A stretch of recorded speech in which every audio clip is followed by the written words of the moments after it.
Hi everyone, this is Jess here, reviews editor of GameLuster.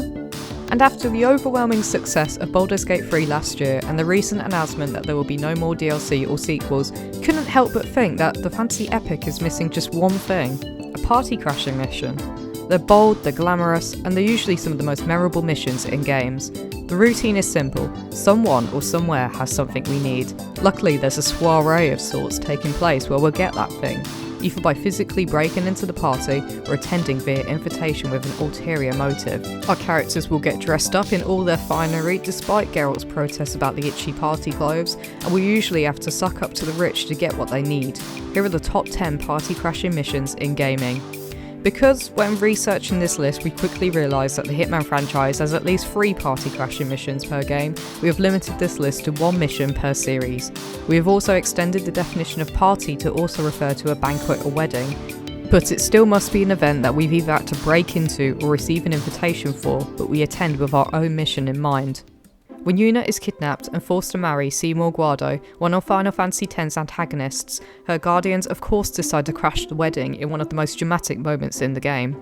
The team fights through waves of enemies and even a tough boss fight before quite literally crashing the wedding in an airship to get to the ceremony. And while they're unsuccessful in preventing the union, it certainly makes for a memorable scene, and the best thing is, you then have to uncrash the wedding after you've crashed it, making your escape while Yuna dramatically flies away on a giant bird. The Vanderlyn gang are among the last remnants of outlaw living, refusing to be tied down by society as it moves towards the modern age. So it's unusual to see Arthur, Dutch, Hosea and Bill dressed in tuxedos on their way in a carriage to Angelo Bronte's ball. Like Cinderella, as Dutch says. Of course there's motive for this. Dutch is looking for that one last score, and is buttering up Bronte to find this. While he does this, Arthur will mingle with the party guests, looking somewhat out of place as he pours champagne, saves a man from choking, and befriends the mayor.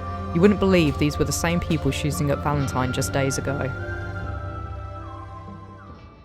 Citadel wasn't just any DLC for Mass Effect fans. With the trilogy all wrapped up, this acted as the final farewell to the characters and the world that the players had grown to love.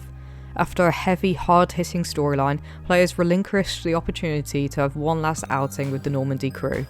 One of the best parts of Citadel is that it's more relaxed and doesn't take itself too seriously.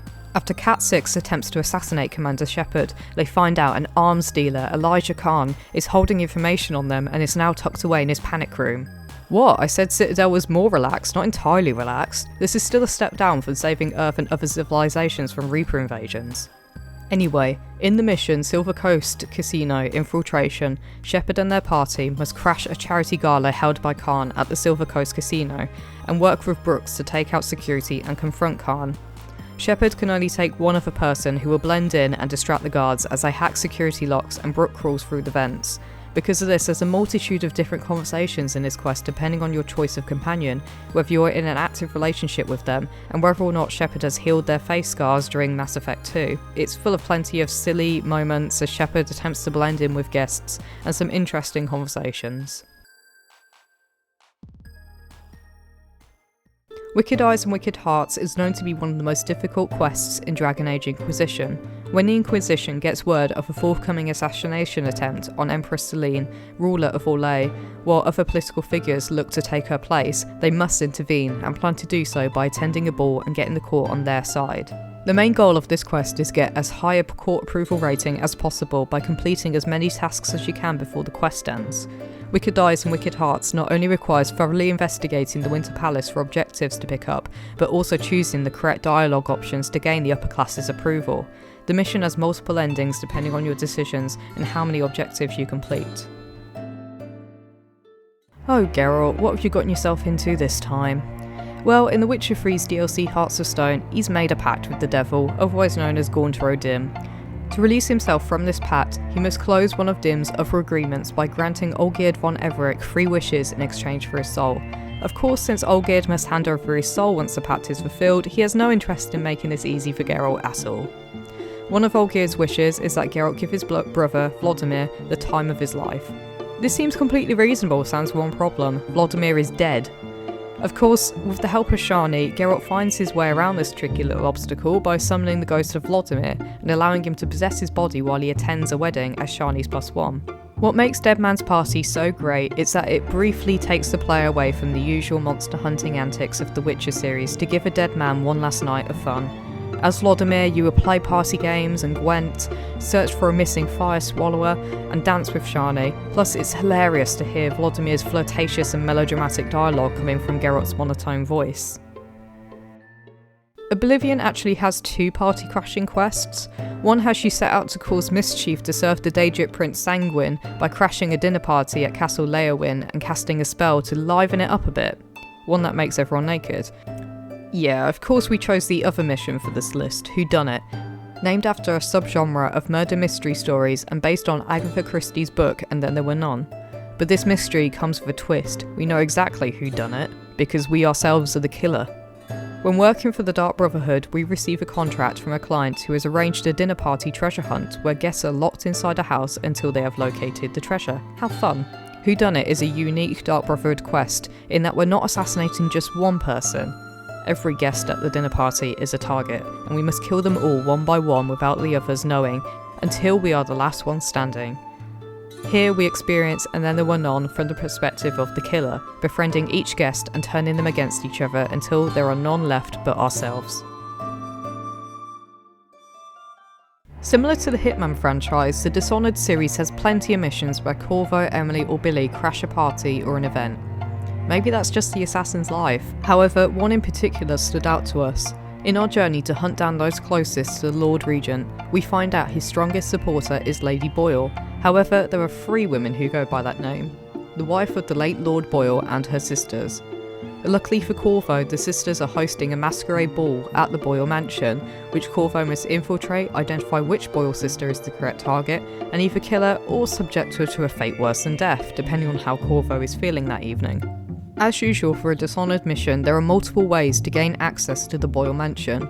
Once inside, the other guests will hilariously assume Corvo is dressed up as the infamous masked felon, the nickname authorities have given Corvo, and won't be hostile towards him.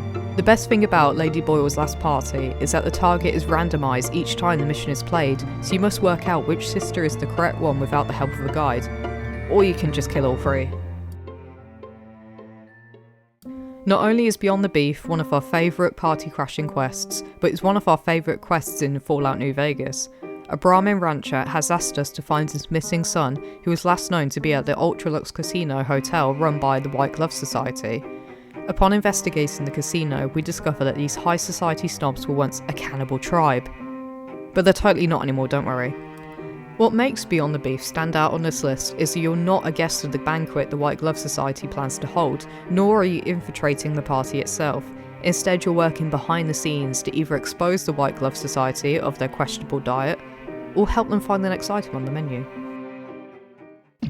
Being a spy thriller, it's a no-brainer that Phantom Liberty has a party crashing quest, and named after a James Bond theme song too, no less. Songbird, a talented netrunner who was on board Space Force 1 when it crashed into Dogtown, has been kidnapped by the leader of the Barge S faction, Kurt Hansen. In You Know My Name, V has been tasked with locating Songbird by infiltrating Hansen's gala, held at his fortress, the Black Sapphire, formerly a luxury hotel. You Know My Name has everything you can think of when you imagine a party crashing quest.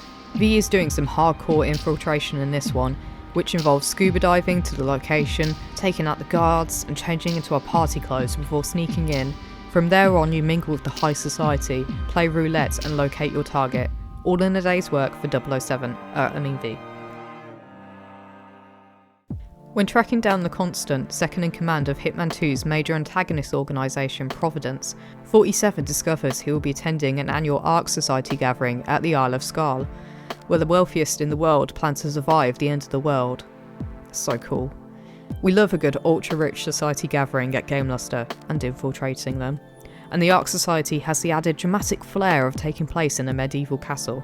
47 has several tasks in this mission. For one, the Constant has annoyingly injected himself with a poison chip which can be remotely activated in the event that he's compromised, or kidnapped by a certain bold assassin with a barcode on the back of his head.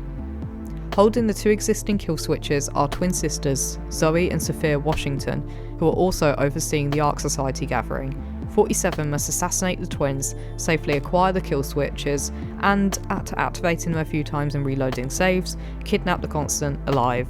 which is easier said than done in a castle full of armed security. You can also dress up in a suit of armour and assassinate people with a lovely selection of antique medieval weapons, or a didgeridoo.